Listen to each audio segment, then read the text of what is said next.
उड्डं महीयं तिर्यं दिशासु तस्साय जेथावरजेयपाना से निच्च निच्चेहिं समिक्कपन्ने दिवेव धम्मं समियं मुदाहु। विश्व के त्रस और स्थावर जीव सब निज ज्ञान में देख कर सिद्धांत नित्य अनित्य कारक ध्यान में। वीर स्वामी ने अहिंसा धर्म का वर्णन किया, द्वीप समति जग हित कर साम्य तत्व बता दिया।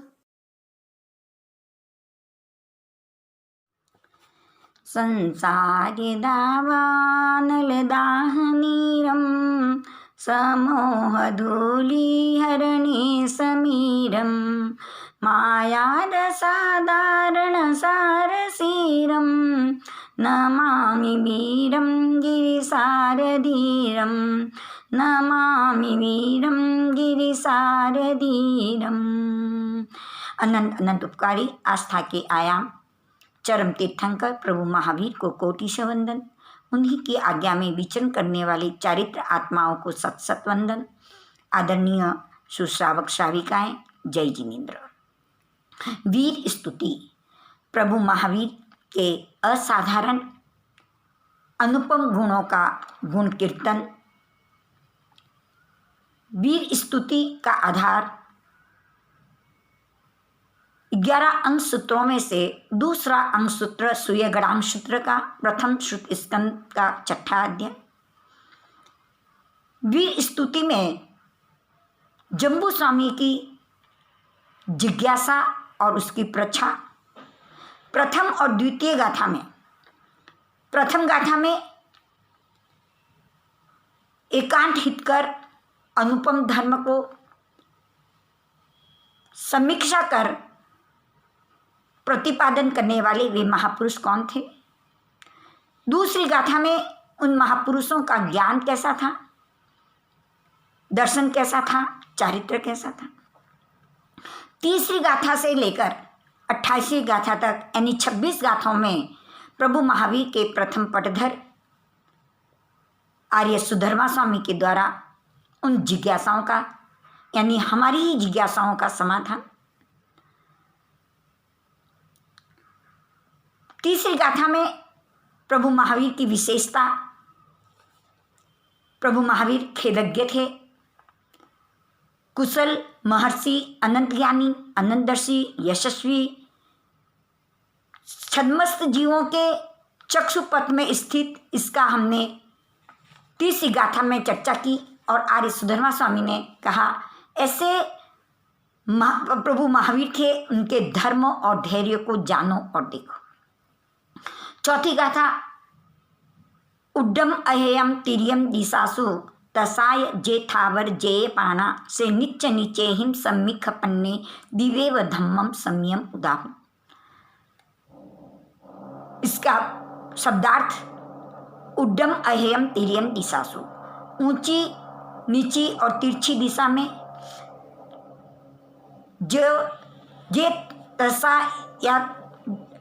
तसा ये थावर जे पाना, त्रस और स्थावर जो प्राणी है, से नीचे नीचे ही सम्मिख पन्ने, वे नित्यानित्य अच्छी तरह से समीक्षा करके अपने केवल ज्ञान से उनके लिए दिवेव धम्मम, धर्म द्वीपक के समान, द्वीप के समान सम्यक प्रकार से उसका कथन किया।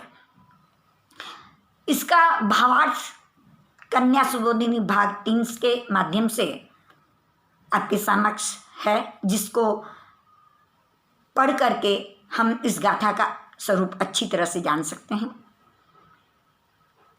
चौथी गाथा की हम थोड़ी सी चर्चा करें। तीसरी गाथा का पहले चरण का जो पहला शब्द था खेयन्नये, खेयन्नये का अर्थ क्या है? खेदज्ञ। संसार में जो प्राणी है वे स्वकर्मों के फल स्वरूप जो खेद और दुख को प्राप्त हो रहे हैं, उनको उनके खेद को जानने वाले थे, उनके खेद के ज्ञाता थे। वे प्राणी कहाँ निवास करते हैं? तो उसी खेनय का संस्कृत छाया की थी, वो है क्षेत्रज्ञ। क्षेत्रज्ञ का अर्थ एक किया था लोक और अलोक क्षेत्रों को जानने वाले। जो त्रस और स्थावर प्राणी है वे लोक में स्थित हैं। उस लोक में स्थित वे त्रस और स्थावर प्राणी वह है जो प्राणों को धारण करता है। आगमकार ने 10 प्रकार के बल प्राण की चर्चा की है। एकेंद्रिय जीव में 4 बल प्राण होते हैं, देहेंद्रिय जीव में 6 बल प्राण होते हैं, तेंद्रिय जीव में 7 बल प्राण होते हैं, चौरेंद्रिय में 8 बल प्राण होते हैं, असन्नी पंचेंद्रिय में 9 बल प्राण होते हैं और सन्नी पंचेंद्रिय में 10 बल प्राण होते हैं।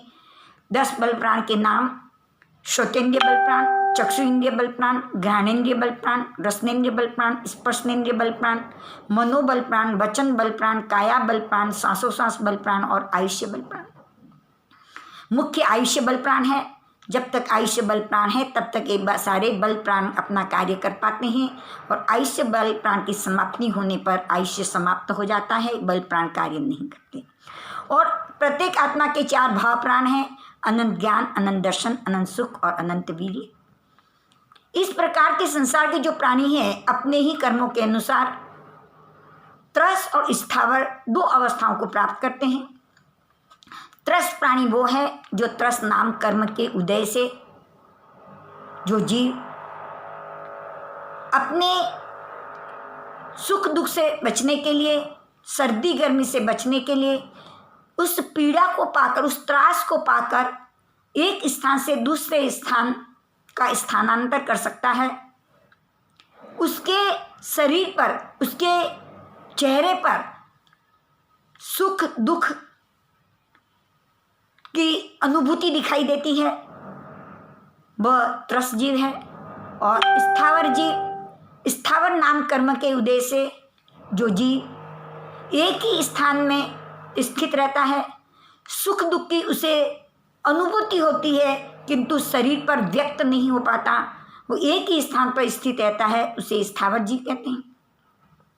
ऐसे त्रस और स्थावर जीव इस लोक के अंदर 3 दिशा बताई। जो ऊर्ध्व लोक है उसे ऊंची दिशा कहा, जो मध्य लोक है उसको तिरछी दिशा कहा और जो नीची अधोलोक है उसको नीची दिशा कहा। इस प्रकार से 3 दिशा बताई, ऊंची, नीची और तिरछी। आगमों में 3 दिशा के साथ 4 दिशा का भी वर्णन आता है, पूर्व पश्चिम उत्तर दक्षिण। 6 दिशाओं का भी वर्णन मिलता है, पूर्व पश्चिम उत्तर दक्षिण, ऊंची और नीची। 10 दिशाओं का भी वर्णन मिलता है, पूर्व पश्चिम उत्तर दक्षिण, ऊंची नीची। और इन जम्बूद्वीप के बीच में जो मेरू पर्वत है, उस मेरू पर्वत के बीच में 8 रुचक प्रदेश है। उस 8 रुचक प्रदेशों से जो दिशाएं निकली है वह उत्तर और पूर्व दिशा के बीच में ईशान कोण है, जिसे वो ईशान दिशा कहलाती है। पूर्व और दक्षिण दिशा के बीच में जो कोण है वो आग्नेय कोण है और दक्षिण और पश्चिम दिशा के बीच के अंदर जो है वहाँ पे नैऋत्य कोण है और पश्चिम दिशा और उत्तर दिशा के बीच में जो है वो वायव्य कोण है। इस प्रकार 4 दिशा और 4वीं दिशा, पूर्व पश्चिम उत्तर दक्षिण, ये 4 दिशाएं हैं। ईशान कोण, आग्नेय कोण, नैऋत्य कोण और वायव्य कोण, ये 4 दिशाएं हैं। और ऊंची नीची इस प्रकार से 10 दिशाओं का वर्णन आता है। इसी प्रकार आचार्य सूत्र के अंदर भाव दिशाओं का वर्णन आता है, जो 18 प्रकार की भाव दिशा है जहाँ ये जीव जाकर के जन्म लेता है। वे 18 भाव दिशाएं इस प्रकार से है। 4 स्थावर, पृथ्वी काय, अपकाय, तेवकाय, वायुकाय, ये 4 भाव दिशा हुई। वनस्पति काय के 4 भेद किए, अग्र बीज, मूल बीज, पोर बीज और स्कंद बीज, ये 4 दिशा और 8 दिशा होगी। फिर तिर्यंच की 4 दिशा बताई, देन्द्रीय, तेन्द्रीय, चौरंद्रीय और पंचेंद्रीय, ये 12 दिशाएं होंगी। फिर मनुष्य की 4 दिशाएं बताई, कर्म भूमिज, अकर्म भूमिज, अंतर्दिपज और समुचिमच, ये 16 दिशा हो गई। और देवलोक, ऊपर की स्थान में देवलोक की बात बताई और नीचे नरक का। इस प्रकार से 18 भाव दिशाओं का भी वर्णन आता है। तो इस 3 दिशा को ले लो या भाव दिशाओं में 18 दिशाओं को ले लो, इन सारी दिशाओं में रहने वाले त्रस और स्थावर जीव हैं। उनके नित्यानित्य, नित्य और अनित्य सम्यक यानी भली भांति से पन्ने अपनी प्रज्ञा से, यानी प्रभु महावीर को जब केवल ज्ञान प्राप्त हुआ, केवल ज्ञान प्राप्त होने पर संसार के सभी जीवों के द्रव्य दृष्टि और पर्याय दृष्टि से जाना। केवल ज्ञान में द्रव्य दृष्टि और पर्याय दृष्टि स्पष्ट रूप से जानी जाती है। द्रव्य दृष्टि से जीव जीवास्तिकाएं हैं, उसमें जीवास्तिका जीव का स्वरूप समझाया। जीव तीनों काल शाश्वत है, जीव की मृत्यु कभी नहीं होती, ये स्वरूप वहाँ पर समझाया। और जो संसारी जीव हैं वे पर्याय को धारण करते हैं, यानी संसार के जीव शरीर को जब धारण करते हैं तो कभी मनुष्य के पर्याय में होते हैं, कभी देह पर्याय में हैं, कभी नरक के पर्याय में, तो कभी तिर्यंच के पर्याय में। तो ये जो शरीर के जो पर्याय हैं वे शाश्वत नहीं है, क्योंकि हम देखते हैं मनुष्य की मृत्यु हो रही है, आगे कहाँ जाकर जन्म लेता है, वही मनुष्य देव के पर्याय धारण कर लेता है, वही मनुष्य में रहा हुई आत्मा जो जीव हैं वो तिर्यंच गति के पर्याय को धारण कर लेता है, नरक के पर्याय को धारण कर लेता है। तो जो पर्याय रूप में है वे अनित्य होने से जीव नित्यानित्य है। आत्मा नित्य है, आत्मा का कभी विनाश नहीं होता, किंतु जो आत्मा शरीर धारण करती है इस पर्यायों का विनाश होता है, इसलिए जीव नित्यानित्य है। प्रभु ने द्रव्य दृष्टि और पर्याय दृष्टि दोनों दृष्टियों को लेकर के अनेकांतवाद के माध्यम से हमारे सामने ये बात प्रस्तुत की। यानी जीव नित्य भी है और अनित्य भी है। सांख्य दर्शन वाले जीव को कुटस्थ नित्य मानते हैं और बौद्ध दर्शन वाले आत्मा को क्षणभंगुर मानते हैं, यानी अनित्य मानते हैं। किंतु प्रभु ने अनेकांतवाद यानी अपेक्षा दृष्टि से नित्य और अनित्य दोनों को जान करके अपने केवल ज्ञान के अंदर उसके स्वरूप को बताया। वे आत्माएं नित्यानित्य हैं और उन नित्यानित्य आत्माओं को संसार से ऊपर उठकर अपनी आत्मा के कल्याण के लिए धर्म के स्वरूप को समझाया। दिवेव धम्मम, जो धर्म है प्रभु ने जिस श्रुत धर्म और चारित्र धर्म, अहिंसा परमो धर्म का जो हमारे सामने उसकी समीक्षा की, उसके प्ररूपणा की, उस धर्म वो हमारे लिए एक आधार रूप है। उसके लिए दीपक और द्वीप दो का उदाहरण देके समझाया। दीपक है, घोर अंधकार आया हुआ है और जब दीपक को प्रज्वलित किया जाता है तो अंधकार नष्ट हो जाता है और उस स्थान में जो पदार्थ हैं वो हमें स्पष्ट रूप से दिखाई देने लगते हैं। हमारी आत्मा में भी जो अज्ञान रूपी अंधकार है, वह जब प्रभु के धर्म पर श्रद्धा कर उसका आचरण करते हैं तो वो अज्ञान रूपी अंधकार नष्ट होकर हमारी आत्मा में रहे हुए अनंत गुण स्पष्ट रूप से दिखाई देते हैं। और सभी आत्माओं में ऐसे अनंत गुण हैं और उसका प्रकटीकरण इसी धर्म के माध्यम से होता है जो प्रभु ने श्रुत और चारित्र धर्म की परूपणा की, उससे वो गुण प्रकटीकरण होते हैं। और आत्मा को, धर्म को द्वीप का भी रूप में समझाया। जैसे समुद्र के अंदर कोई व्यक्ति गिर जाता है और उसको जब टापू यानी जो द्वीप अगर हाथ में आ जाता है तो वो समुद्र से उस टापू पर बैठ जाता है, विश्राम ले लेता है और बच जाता है। ठीक इस संसार समुद्र के में जो संसार के प्राणी हैं, वे प्राणी